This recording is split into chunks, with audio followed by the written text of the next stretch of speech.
Alhamdulillahirabbil alamin.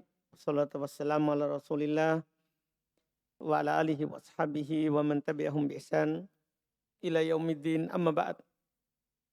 Alhamdulillah, kembali kita lanjutkan latihan baca dan terjemah kitab. Hari ini kita baca lanjutan tafsir surah Al-Baqarah ayat 195.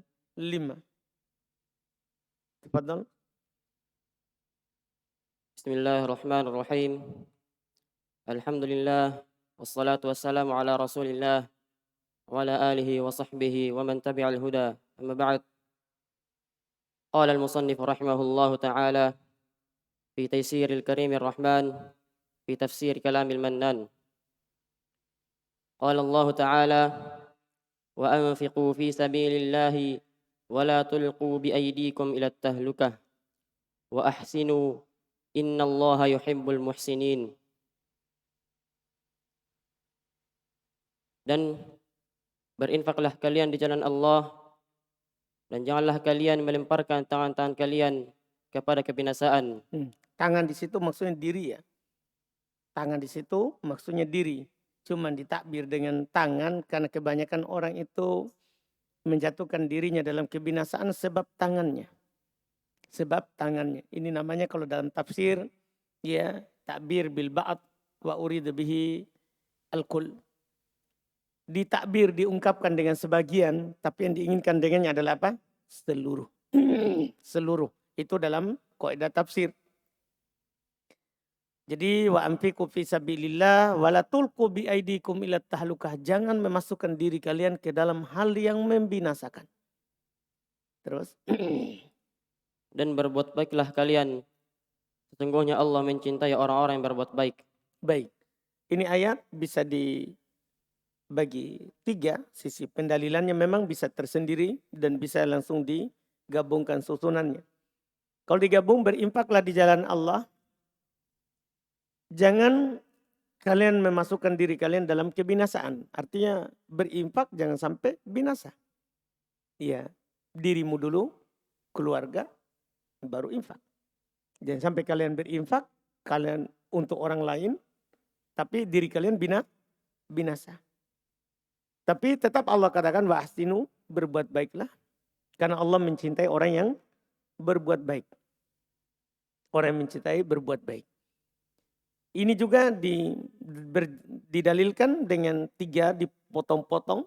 Para ulama biasa bagi-bagi. Wa anfiqu fi sabilillah. Ini anjuran untuk berinfak di jalan Allah. Kemudian itu potongan pertama. Potongan kedua itu wala tulqu bi aidikum ila tahlukah. Jangan melemparkan diri kalian ke dalam hal yang membinasakan. Ini iya, para ulama juga pakai berdalil haramnya kita memasukkan diri kita dalam hal yang membinasakan dari apapun itu. Inilah yang dipakai oleh para ulama akan haramnya rokok. Haramnya minum-minuman yang memabukkan. Kalau minuman memabukkan sudah ada memang dalil khusus. Kalau rokok, ini ayat yang dipakai. Karena rokok tertulis di bungkusnya. Rokok membunuhmu, membinasakanmu. Nah ini ayatnya. Jangan memasukkan diri kalian dalam hal yang membinasakan. Ini yang dipakai berdalil. Karena orang di sana ada yang mencari apa dalilnya kalau rokok itu hal haram. Paham kan? Tidak ada Quran, tidak ada hadits. Rokok itu haram. Ya ada Quran. Wala tulqu bi aidikum ila tahlukati. Jangan kalian memasukkan diri kalian ke dalam hal yang membinasakan. Kemudian potongan ketiga wa ahsinu innallaha yuhibbul muhsinin. Itu anjuran untuk berbuat baik. Untuk berbuat baik. Berbuat baiklah, sesungguhnya Allah mencintai orang-orang yang berbuat baik. Jadi ini satu ayat dijadikan 3 bagian dalam pendalilan. Terus ثم قال المصنف رحمه الله تعالى يأمر تعالى عباده بالنفقة في سبيله وهو إخراج الأموال في الطرق الموصلة إلى الله وهي كل طرق الخير من صدقة على مسكين أو قريب أو إنفاق على من تجب مؤنته وأعظم ذلك وأول ما دخل في ذلك الإنفاق في الجهاد في سبيل الله، فإن النفقة فيه جهاد بالمال وهو فرض كالجهاد بالبدن. وفيها من المصالح العظيمة الإعانة على تقوية المسلمين وعلى توهية الشرك وأهله وعلى إقامة دين الله وإعزازه.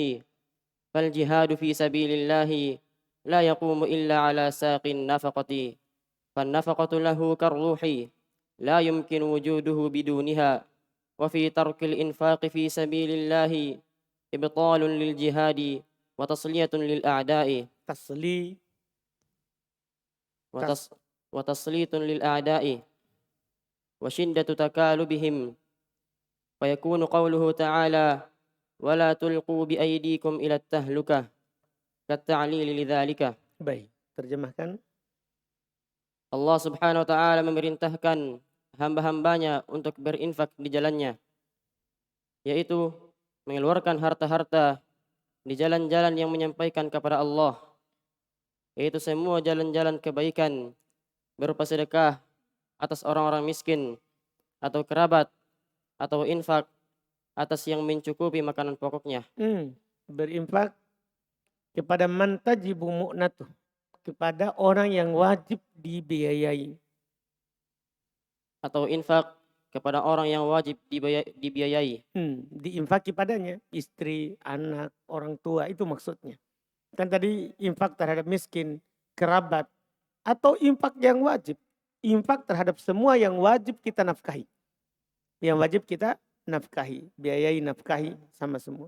Terus Dan yang paling besarnya hal tersebut dan yang awal apa yang masuk pada hal tersebut adalah infak di jalan Allah, adalah infak dalam berjihad di jalan Allah Subhanahu wa taala. Maka sesungguhnya infak terdapat di dalamnya jihad dengan harta, dan dia wajib seperti berjihad dengan badan. Jadi sebagaimana wajib kita berjihad dengan badan, jika ada panggilan jihad, maka wajib kita berjihad dengan harta kita. Wajib kita berjihad dengan harta kita kalau kita punya harta. Terus Dan di dalamnya, di antara maslahat-maslahat yang besar, terdapat pertolongan atas menguatkan kaum muslimin dan melemahkan kesyirikan dan pelakunya, dan di atas menegakkan agama Allah dan memuliakannya. Maka jihad di jalan Allah tidak tegak kecuali di atas tonggak infak. Jadi jihad di jalan Allah itu tidak mungkin bisa terjadi kalau tidak ada infak. Tidak bisa orang langsung keluar jihad tanpa ada yang menginfakkan hartanya. Ya, tanpa ada yang menginfakkan hartanya. Di sana ada buku yang tertulis Al-Adl fil Amwal. Ya, itu adil dalam harta, maksudnya dalam menginfakannya. Itu termasuk penegak dalam agama. Penegaknya agama. Agama itu akan tegak itu kalau ada orang yang berinfak. Orang yang berinfak. Tidak bisa ada jihad kalau tidak ada infak. Apakah jihad dengan pedang, demikian pula jihad dengan pena, pulpen. Maksudnya jihad dengan pedang melawan orang kafir atau jihad dengan belajar agama Allah. Tidak akan bisa ada kalau tidak ada infak. Makanya al-adul fil amwal qiyamul alamin. Adil berinfak dengan harta itu akan menegakkan alam semesta. Maksudnya tegak kehidupan. Ya, dunia dan agama. Terus?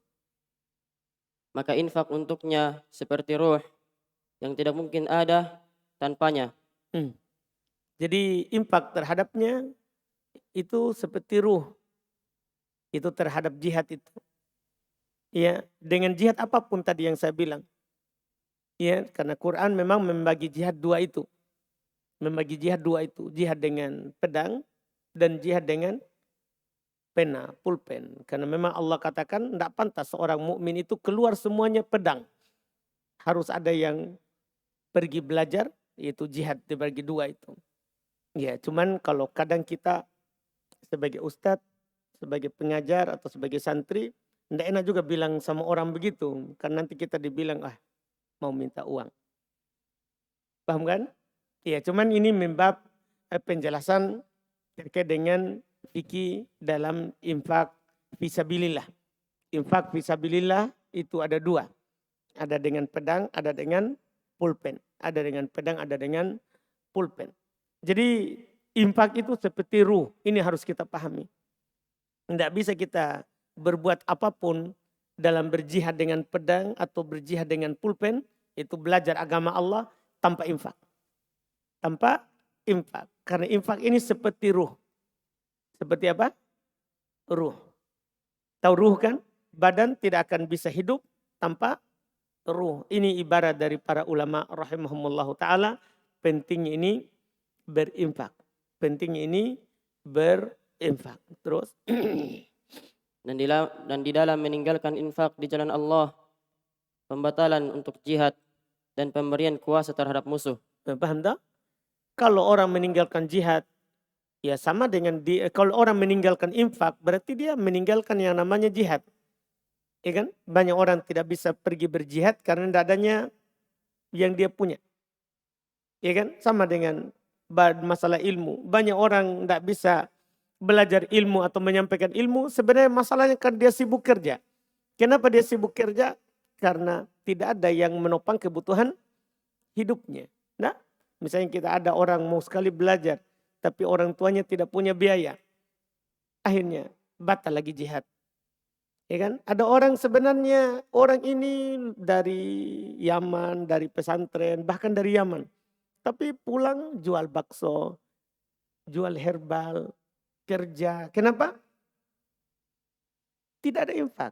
Ustadz kan tidak kerja. Tapi karena tidak adanya yang dimudahkan di situ, akhirnya dia kerja. Ustadz tidak salah, kan begitu.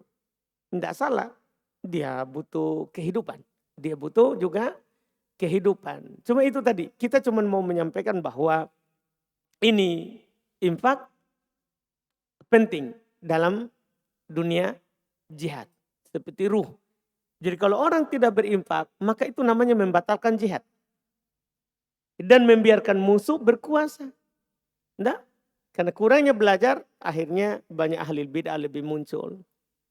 Ya, orang-orang kafir lebih leluasa menyebarkan ya kekafirannya. Terus dan permusuhan yang sangat kepada mereka. Maka adalah firman Allah Subhanahu wa taala, dan janganlah kalian melemparkan tangan-tangan kalian kepada kebinasaan, seperti memberi alasan pada hal tersebut.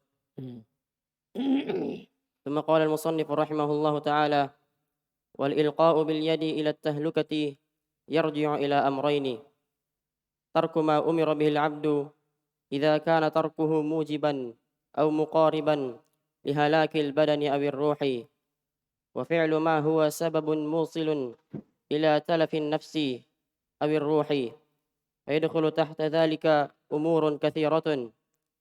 فمن ذلك ترك الجهاد في سبيل الله أو النفقة فيه الموجب لتسلط الأعداء، ومن ذلك تغرير الإنسان بنفسه في مقاتلة أو سفر مخوف أو محل مسبعة أو حيات أو يصعد شجرا أو بنيانا خطرا أو يدخل تحت شيء فيه خطر ونحو ذلك، فهذا ونحوه ممن ألقى بيده إلى التهلكة. ومن ذلك الإقامة على معاصي الله واليأس من التوبة، ومنها ترك ما أمر الله به من الفرائض التي تركها هلاك للروح والدين. Baik, terjemahkan, Masya Allah. Dan melemparkan tangan kepada kebinasaan kembali kepada dua perkara: meninggalkan apa yang diperintahkan dengannya seorang hamba, jika dia meninggalkannya mengharuskan atau dekat kepada mendekatkannya kepada binasanya badan. Ini kembali pertama. Jadi memasukkan diri dalam kebinasaan kembali ke dua perkara. Perkara pertama, dia meninggalkan apa yang diperintahkan, sehingga memasukkan dia ke dalam kebinasaan. Terus atau ruh, dan melakukan apa yang menjadi sebab menyampaikan kepada binasanya jiwa atau ruh. Maka masuk di bawah hal tersebut perkara-perkara yang banyak. Dan di antara hal tersebut meninggalkan jihad di jalan Allah dan infak di dalamnya yang mengharuskan musuh berkuasa. Dan di antara hal tersebut hukuman manusia dengan dirinya dalam Apa tadi? peperangan. Apa tadi? Wa min dzalika ulang. Dan di antara hal tersebut hukuman manusia. Tagrir, tertipunya.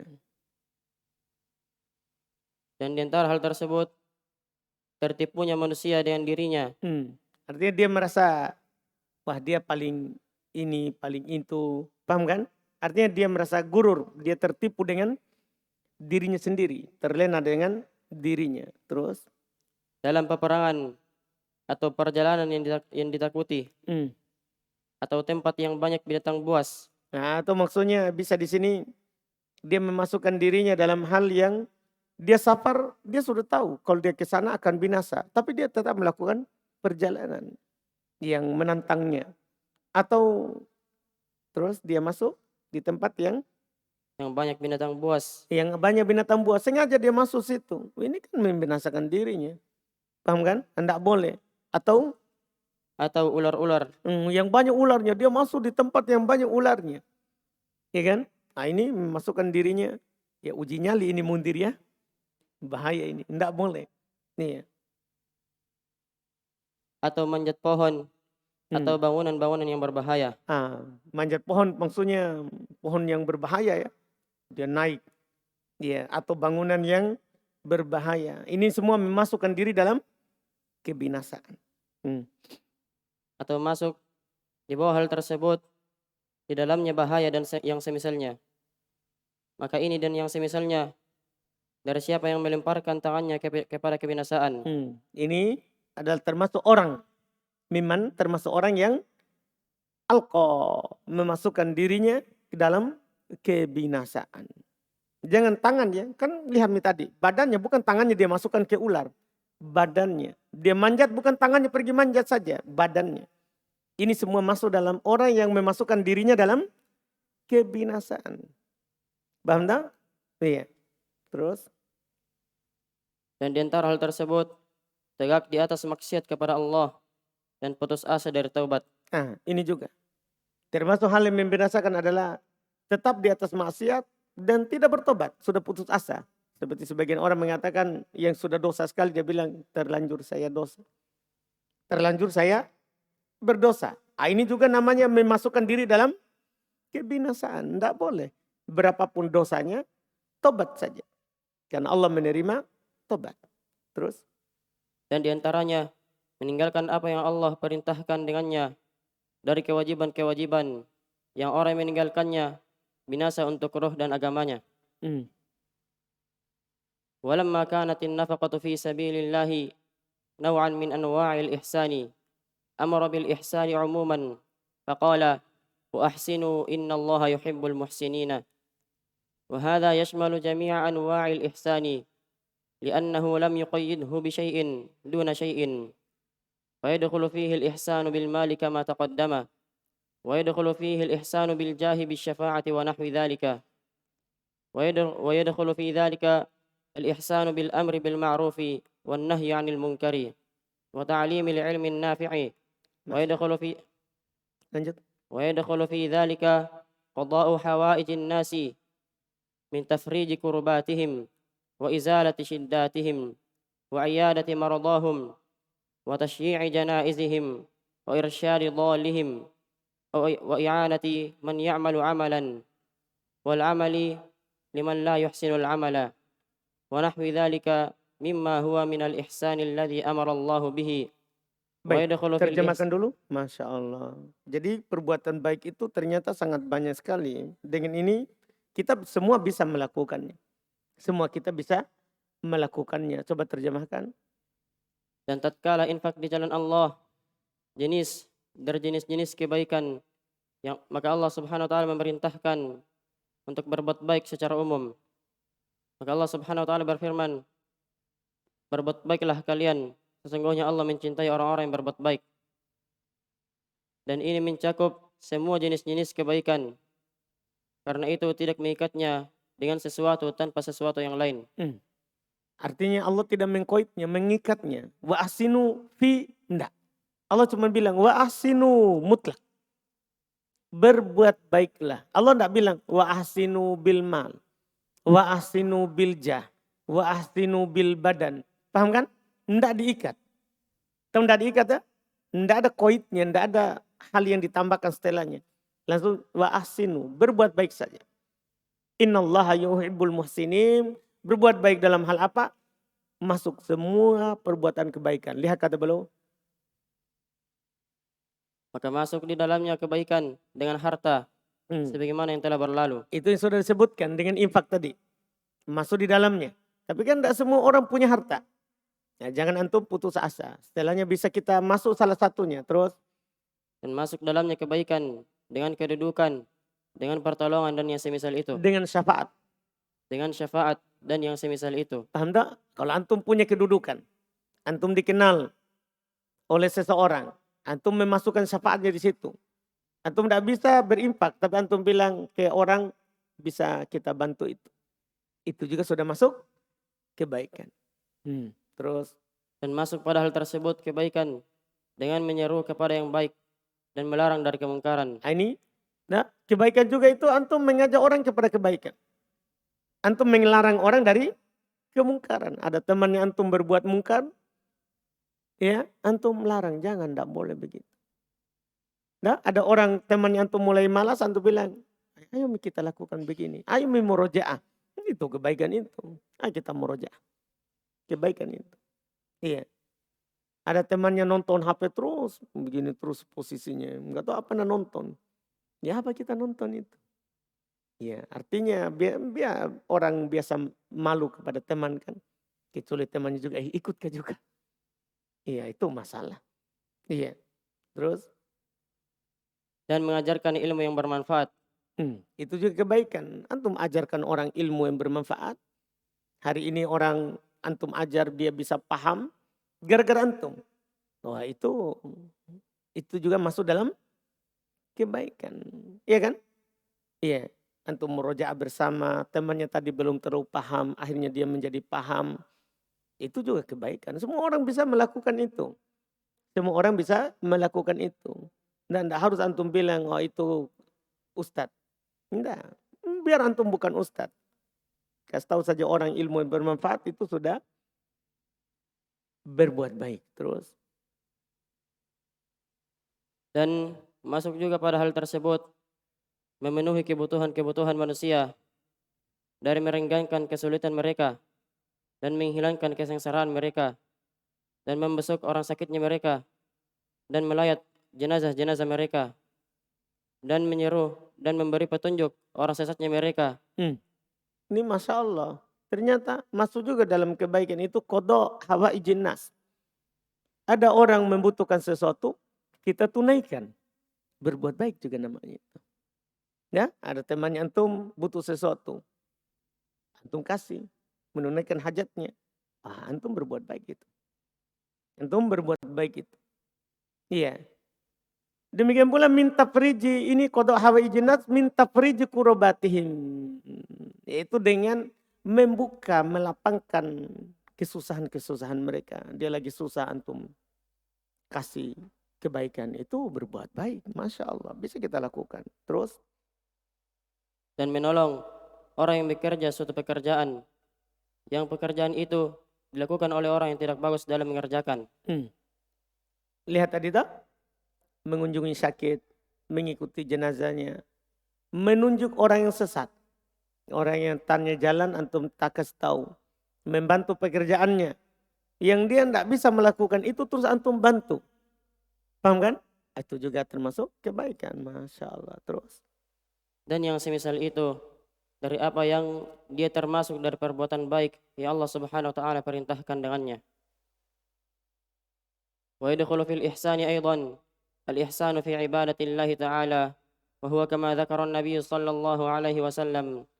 أن تعبد الله كأنك تراه فإن لم تكن تراه فإنه يراك فمن اتصف بهذه الصفات كان من الذين قال الله فيهم للذين أحسنوا الحسنى وزيادة. وكان الله معه يسدده ويرشده ويعينه على كل أموره. ولما فرغ تعالى من ذكر أحكام الصيام والجهاد ذكر أحكام الحج. Baik, sampai situ ahkamal haji. Baik, sampai situ. Insya Allah kita lanjut lagi itu besok, terjemahkan dulu. Dan masuk dalam perbuatan baik juga, itu perbuatan baik dalam beribadah kepada Allah Subhanahu wa taala. Jadi kalau antum tidak bisa berbuat apa-apa, beribadah saja. Maka itu antum telah berbuat baik. Anggaplah antum tidak bisa apa-apa tadi. Semua di atas itu tidak bisa antum lakukan. Ya antum beribadah kepada Allah itu sudah termasuk berbuat baik. Terus. Yaitu sebagaimana yang disebutkan oleh Nabi SAW. Engkau beribadah kepada Allah seakan-akan engkau melihatnya. Jika engkau tidak melihatnya, maka dialah yang melihatmu. Maka barang siapa yang bersifat dengan sifat-sifat ini, maka dia termasuk dari orang-orang yang Allah berfirman tentang mereka. Untuk mereka orang yang berbuat baik, surga dan tambahan. Dan adalah Allah bersamanya, meluruskannya, memberinya petunjuk, menolongnya atas segala urusannya. Jadi tidak merugi kalau kita berbuat baik. Kalau kita berbuat baik dengan semua di atas tadi itu, apa yang kita mampu, Allah akan menolong kita. Memberi kita petunjuk dalam seluruh perkara kita. Bisa jadi itu akan memudahkan kita dalam belajar, dalam mengajar. Gara-gara kita bantu orang. Gara-gara kita bantu orang. Karena kita tidak tahu mana dari amalan kita itu yang menjadi sebab kebaikan. Terus. Dan tatkala Allah Subhanahu wa taala selesai dari menyebutkan hukum-hukum puasa dan jihad, Allah Subhanahu wa taala menyebutkan hukum-hukum haji. Itu setelahnya, itu seputar rukun Islam yang terakhir, yaitu haji, yaitu berhaji. Kita baca besok. Ahsanta Zubair, Masya Allah.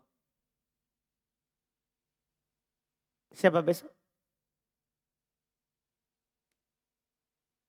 Ikhwan luar lagi nih. Yang mau? Mas Widodo. Gimana saudara? Kita besok.